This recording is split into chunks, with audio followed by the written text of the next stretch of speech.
Donc, bienvenue encore ce soir. Je suis très heureux de vous rencontrer. C'est notre troisième séance sur ce sujet, comment tenir bon face aux adversités. Donc, juste peut-être résumer quelques principes importants. Le premier, c'est que euh, c'est Dieu qui combat pour nous. La première chose, c'est ça, c'est Dieu qui combat pour nous.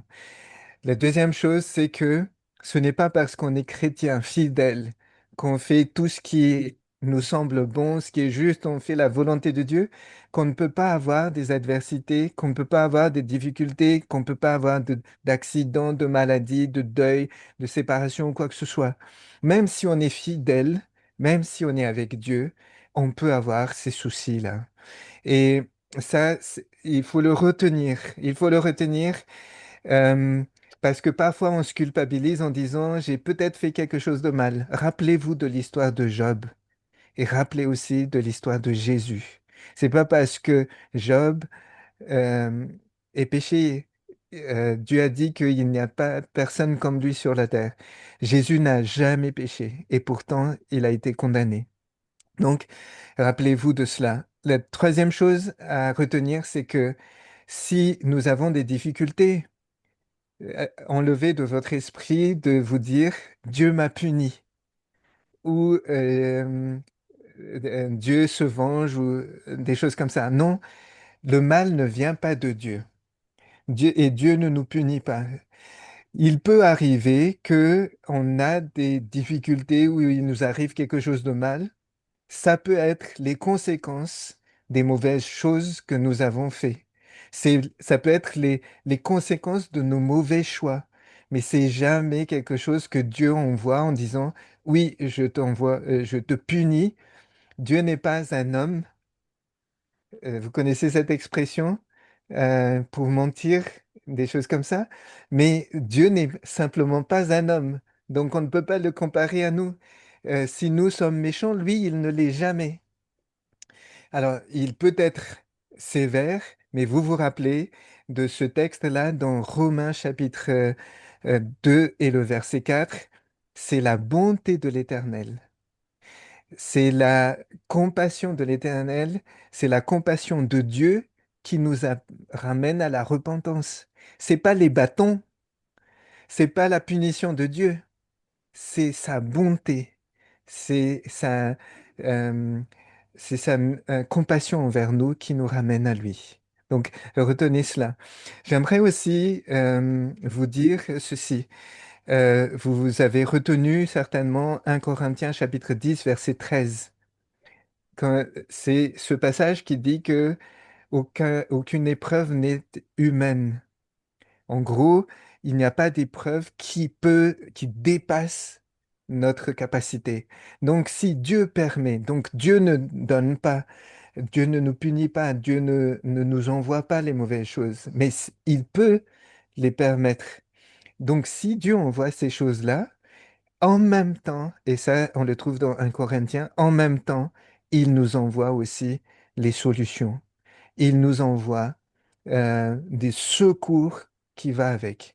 Et ça revient avec ce que j'ai dit au départ, c'est que il nous donne aussi la capacité, il nous donne les moyens pour résister au mal, pour faire face aux difficultés et aux épreuves. La dernière fois, nous avons vu deux armes en particulier. C'était la ceinture de la vérité et la cuirasse de la justice. J'aimerais peut-être juste revenir un petit peu et donner une précision supplémentaire concernant la vérité. La vérité, on avait dit que c'est à la fois quelque chose qui est vrai, d'accord, mais c'est surtout aussi la personne.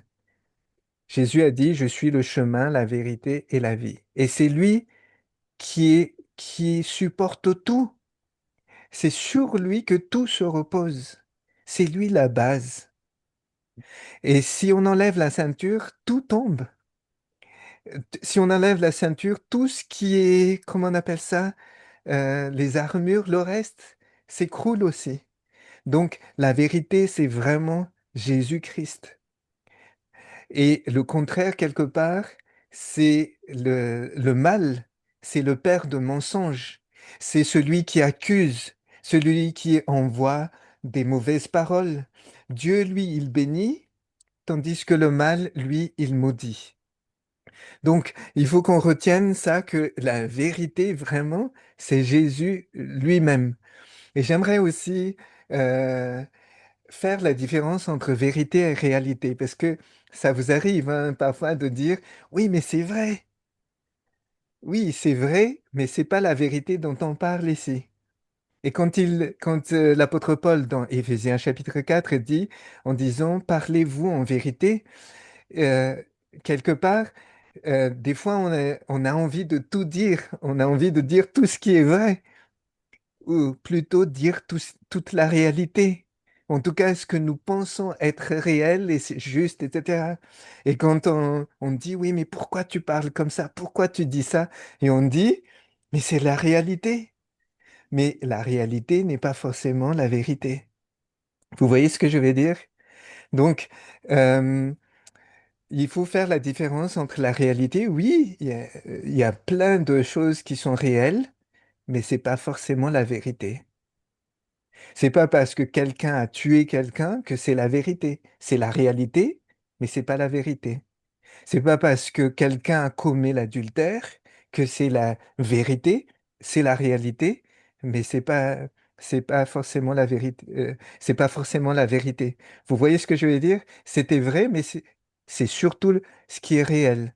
Ça ne veut pas dire que on va cacher les mauvaises choses, mais ça veut dire simplement ne confondez pas la réalité avec la vérité.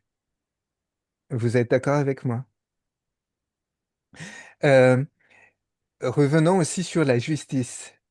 Et j'aimerais rajouter peut-être une petite précision. Je l'avais déjà dit, mais j'insiste encore là-dessus. La justice, c'est aussi le pardon quelque part. Le fait de la justice, c'est ce qui rend la personne juste. C'est pas de la justice dont on parle ici, c'est pas la justice qui va condamner quelqu'un, c'est parce qu'on est en Christ, parce que c'est l'arme de Dieu, c'est la justice de Dieu qui nous libère, qui nous purifie de tout péché et qui nous pardonne. C'est cette justice-là dont on parle. Et là, on ne parle pas de la justice humaine qui peut se tromper aussi, mais on parle de la justice de Dieu. C'est pour ça que c'est l'arme de Dieu. Et la justice de Dieu, c'est la justice de Dieu qui protège quelqu'un, qui pardonne quelqu'un, qui purifie quelqu'un de ses erreurs, mais qui le libère aussi de tout mal. Et là, vous pouvez comprendre pourquoi la justice est une arme de Dieu pour nous protéger contre le mal, pour protéger notre cœur. C'est une sorte de cuirasse pour protéger notre cœur, parce que quelqu'un peut nous condamner. Quelqu'un peut nous dire quelque chose de mal, mais nous savons qui nous sommes en Dieu, qui nous sommes en Jésus-Christ. Et c'est parce que Dieu nous a déjà pardonné. Vous savez, et là je parle surtout pour les personnes qui se sont déjà engagées avec le Seigneur et qui ont accepté le sacrifice de Jésus, qui a accepté la mort de Jésus, qui croit que Jésus est mort pour purifier nos péchés. On est d'accord. Donc, euh, quand Jésus, il est mort pour toute l'humanité, hein, donc pour chacun d'entre nous. Mais il faut encore que chacun d'entre nous croyons que Jésus est mort véritablement pour moi, pour toi, pour chacun d'entre nous, pour que nous soyons totalement purifiés de nos péchés. Et une fois qu'on a fini ça, donc on est pardonné. D'ailleurs, Jésus ne dit pas pardonne-nous Seigneur, et quand il dit quand vous priez, ne dites pas dites pardonne-nous de nos fautes, etc. Il ne dit pas simplement ça, il dit pardonne-nous comme nous pardonnons, c'est-à-dire qu'on rentre déjà dans le processus du pardon. Mais en réalité, quand nous croyons, nous sommes déjà pardonnés. Et dans Romains chapitre 8 d'ailleurs, il commence par il n'y a pas de condamnation pour ceux qui sont en Christ. Déjà, c'est une vérité. Et c'est aussi la justice de Dieu. Donc, où est-ce que je veux en venir? Pour les personnes qui se sont déjà engagées avec le Christ, rappelons-nous que nous sommes totalement purifiés, que nous sommes libérés de tout péché. Nous ne sommes plus dans cette emprise du mal. Mais qu'est-ce que Satan fait? Il dit, mais tu sais que tu es pécheur, tu sais que tu es quelqu'un de mauvais. Et ça peut faire écho chez nous. Et quand quelqu'un nous parle mal, ben ça détruit notre cœur. Parce que on ne se rappelle pas qu'il y avait la justice de Christ qui était passée par là et que ces condamnations ne sont plus pour nous. Et avant de passer à l'étape suivante, ce soir, j'aimerais qu'on rappeler ceci. Le Seigneur nous donne les armes, mais il faut que qu'on tienne bon pour nous revêtir de ces armes. Donc, il faut qu'on ait cet état d'esprit, il faut qu'on reçoivent cette promesse de Dieu, l'objectif de Dieu en disant, tiens bon, tu vas tenir bon. Mais il faut aussi qu'on mette l'accent, il faut que, comment dire, il faut qu'on fasse notre part des choses, c'est-à-dire que la deuxième chose, dans les 4 fois, hein, de tenir bon, c'est, il faut qu'on résiste au mal. Il faut qu'on tienne bon face au mal. D'accord?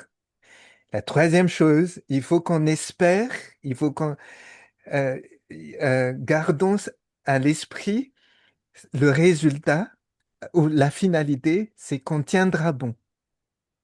Et la dernière chose, le quatrième, c'est l'action permanente, c'est de tenir bon.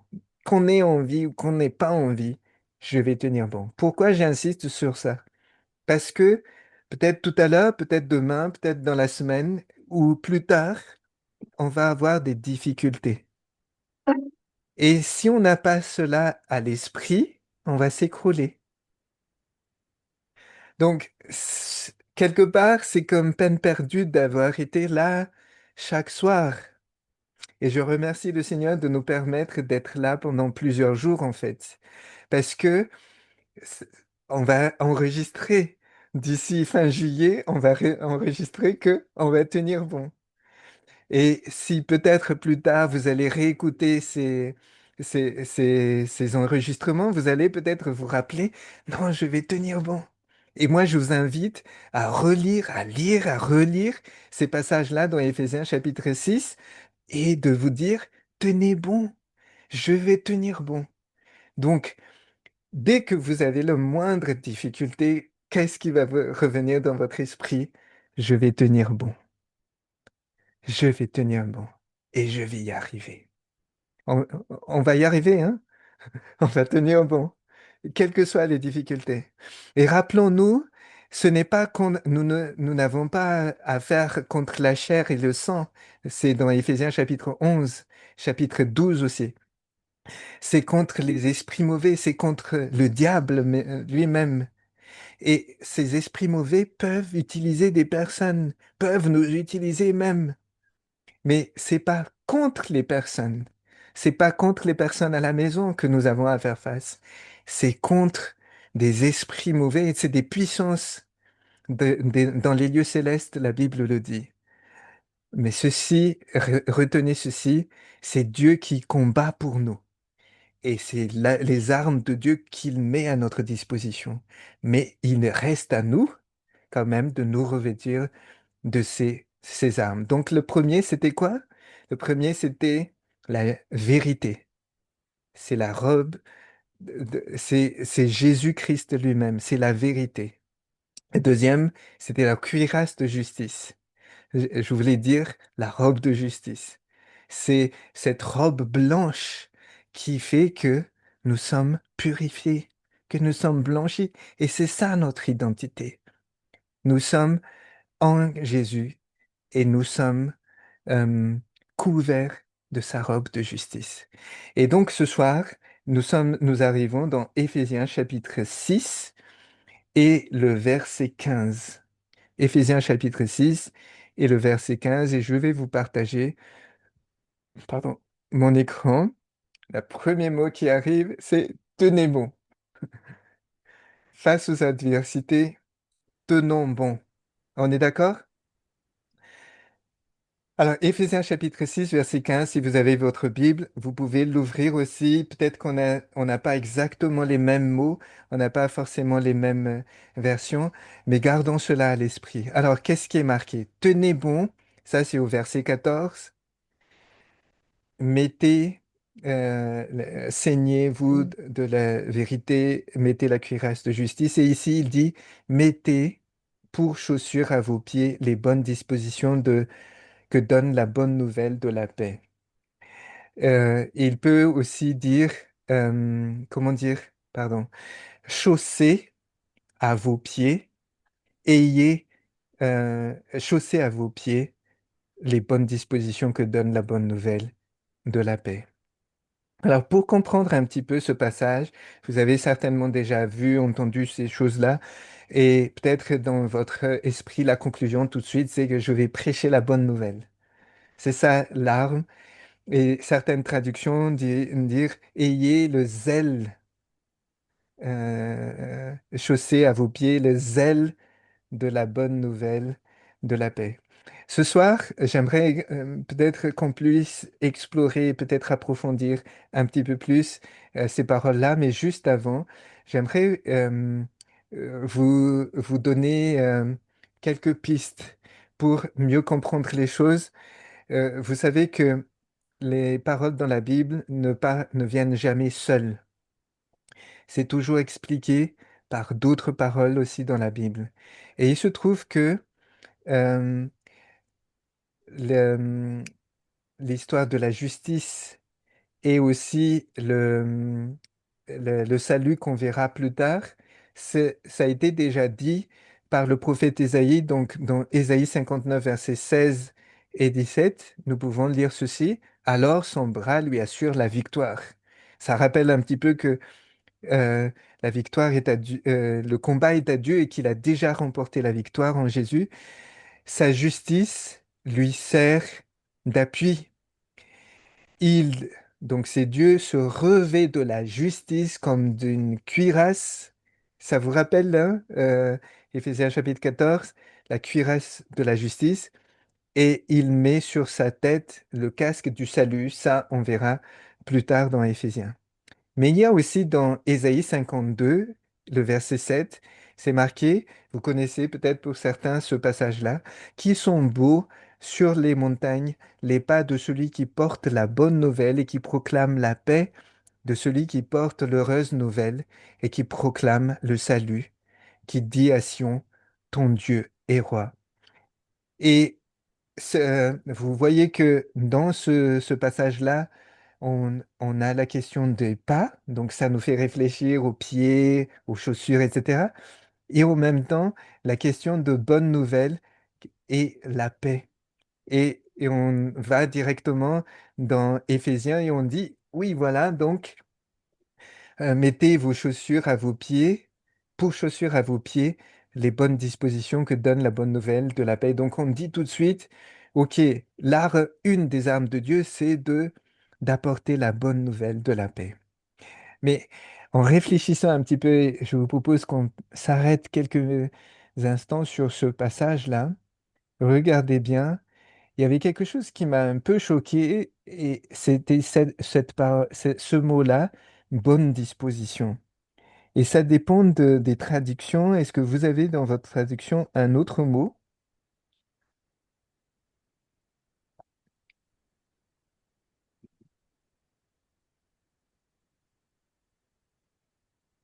Qu'est-ce que vous avez comme mot à la place de bonne disposition? Le zèle. Pardon?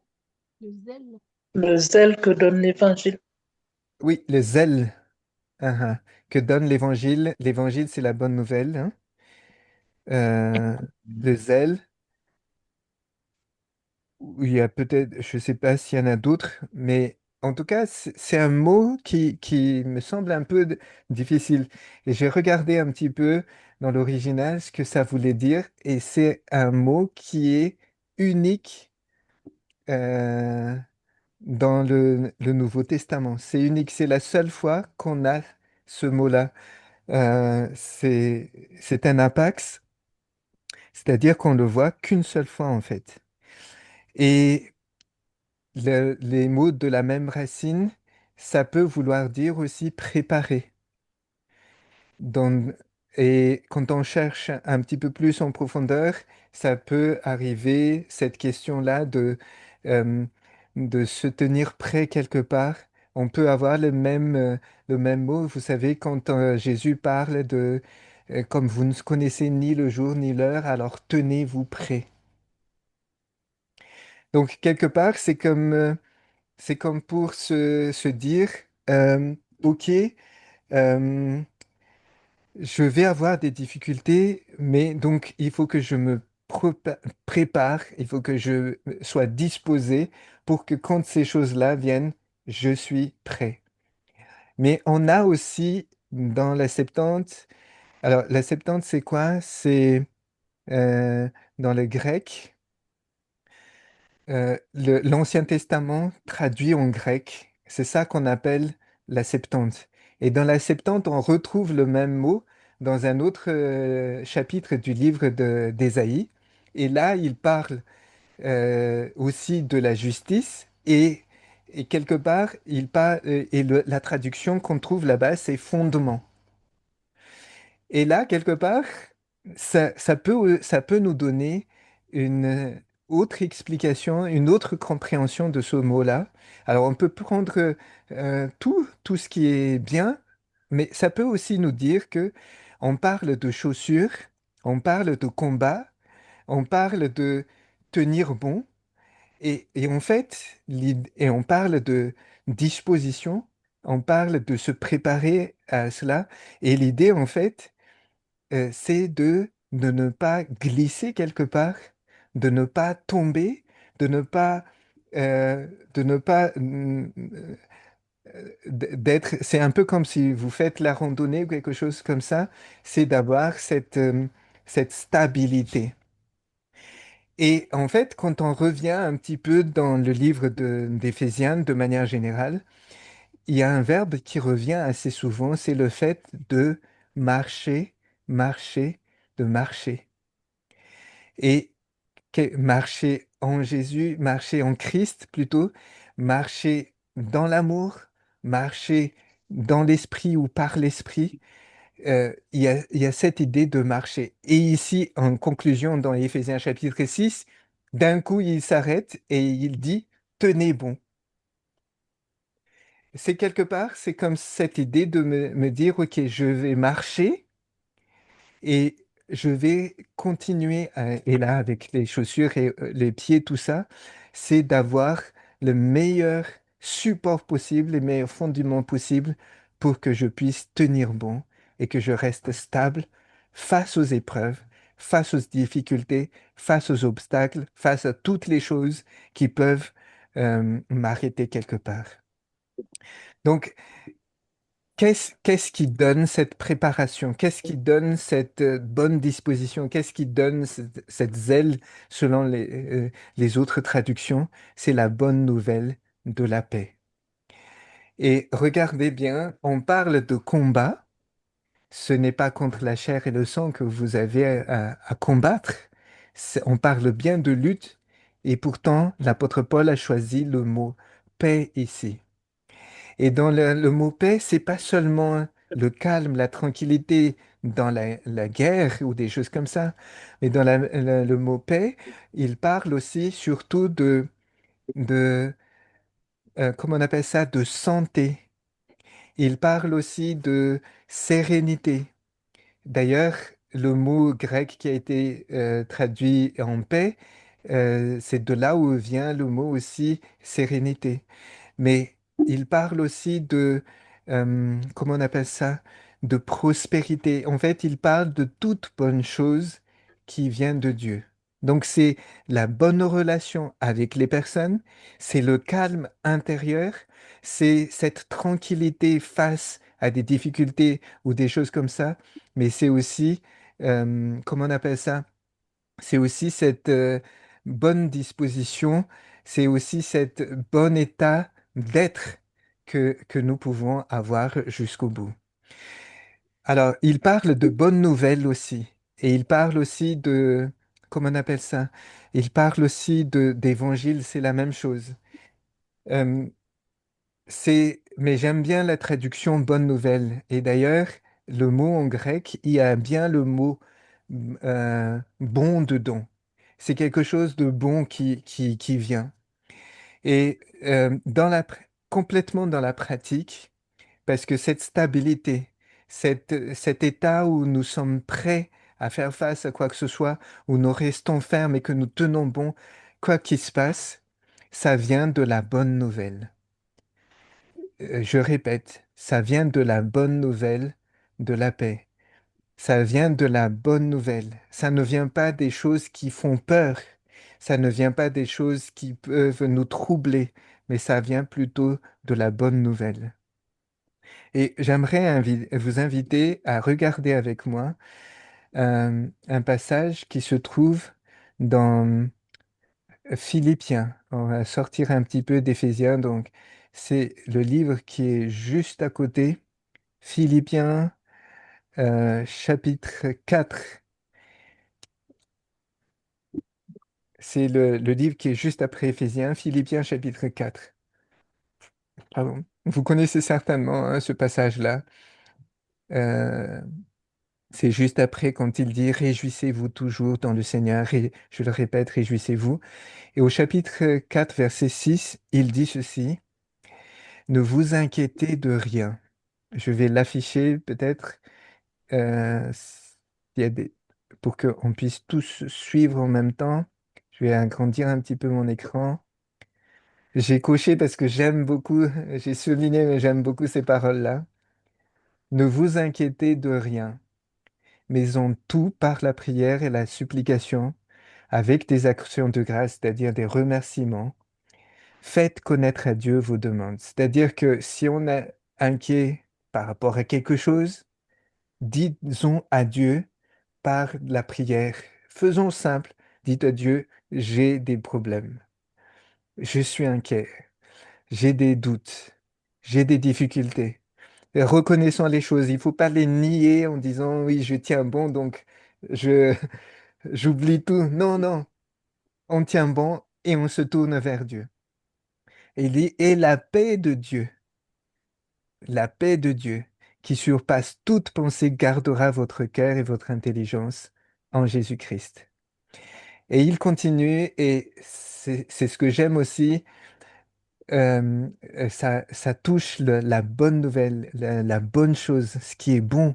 Et il dit, au reste, mes frères, tout ce qui est vrai, que tout ce qui est digne, que tout ce qui est juste, tout ce qui est pur, tout ce qui est aimable, tout ce qui mérite l'approbation, tout ce qui est moralement bon et digne de louange, soit l'objet de vos pensées.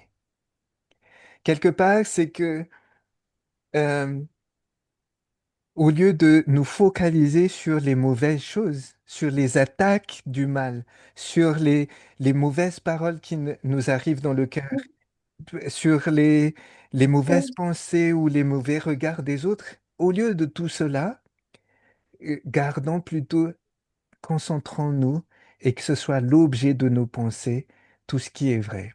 Et j'aime bien, l'apôtre Paul, il répète tout ce qui est, tout ce qui est, tout ce qui est. Un peu comme pour nous dire, OK, s'il y a quelque chose à retenir, c'est tout cela. Et à chaque fois, il le répète, tout ce qui est, tout ce qui est. En gros, oublions les mauvaises choses, ne retenons pas ces mauvaises choses, mais ça ne veut pas dire que qu'on nie, mais on ne les garde pas dans nos pensées.